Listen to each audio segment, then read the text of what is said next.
Tenha sempre confiança em Deus nos tempos de perigo, angústia e aflições. Parte 33, dia 23/8/2024. Mas a Bíblia é como o corpo humano. Todos os livros juntos formam um todo.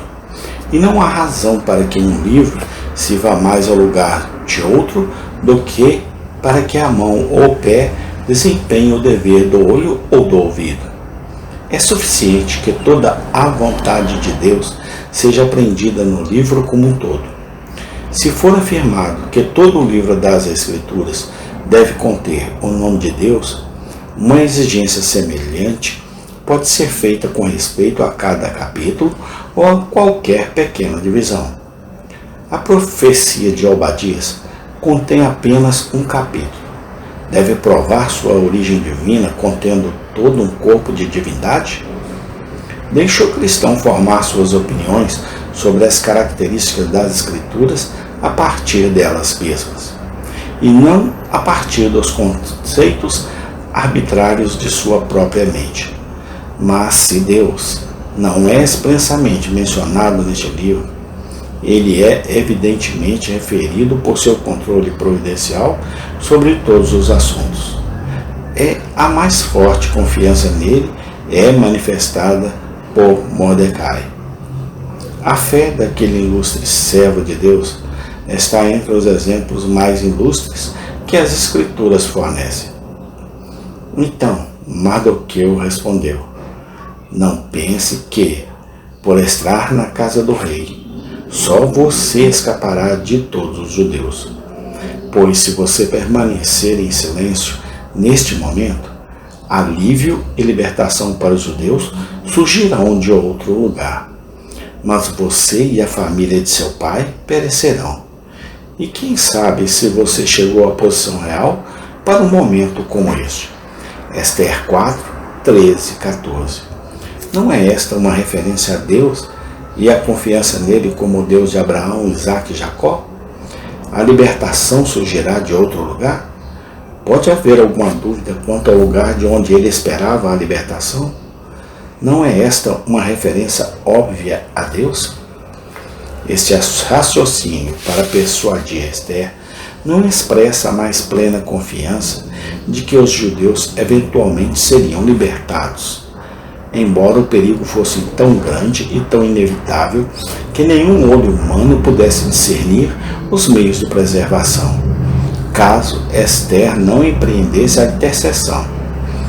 Assim como Abraão considerou fiel aquele que havia prometido e acreditou que, embora Isaque devesse morrer no altar, ele seria por ele o pai do Messias. Assim, Mordecai acreditava que quando todos os meios aparentes de segurança falhassem, Deus seria nesta ocasião o libertador de Israel. Não é pela justiça retributiva de Deus que ele ameaça destruir Ester e a casa de seu pai, caso ela recusasse a intercessão por incredulidade. A própria providência ilustrada neste livro é demonstrada na fé de Mordecai. Ele procurou a libertação através de meios, e se todos os meios aparentes falhassem, ainda assim ele acreditava que a providência suscitaria meios.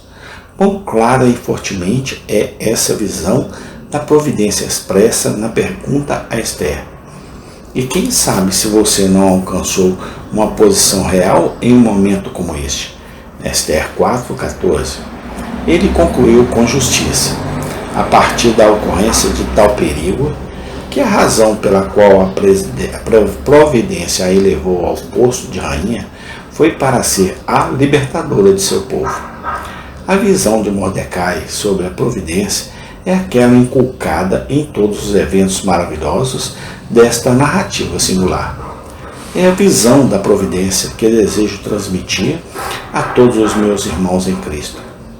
Se tempos difíceis estão diante de nós, que melhor preparação para isso do que o estudo do livro de Ester?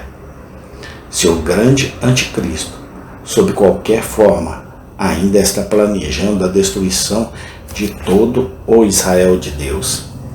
Se há alguma apreensão justa nas profecias das Escrituras de que grandes calamidades ainda estão diante da Igreja de Cristo, não deveria todo cristão ser alimentado a sua fé com esta maravilhosa manifestação da providência, como libertador daqueles que nele depositam a sua confiança?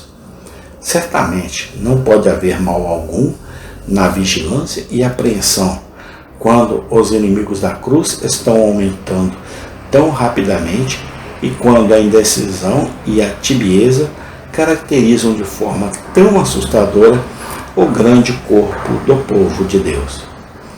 Todos os outros sinais de perigo não são terrivelmente alarmantes quanto àquela espúria liberalidade que começa a olhar com complacência para os inimigos de Cristo.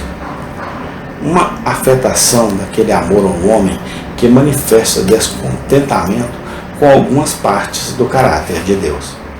Esther também foi manifesta confiança em Deus e a resolução de morrer por seu povo, se isso for o resultado de sua aplicação em favor deles. Ela se aproxima do rei, não confiando em seus encantos, nem esperando de escapar da destruição pelo amor ou piedade de um marido, mas no caminho da nomeação divina em tempos de perigo, por meio de muito jejum e oração. Esta é uma exibição de um verdadeiro servo de Deus. O poder de Jeová e o amor do seu povo manifestam-se fortemente na conduta destes dois ilustres israelitas. Se Deus não é mencionado pelo nome, ele é visto em toda a sua conduta. Amém. Tem continuação. Obrigado, Senhor. Que o teu nome cresça cada dia mais. É o que lhe rogamos e te pedimos, no nome do Senhor Jesus Cristo. Amém e amém.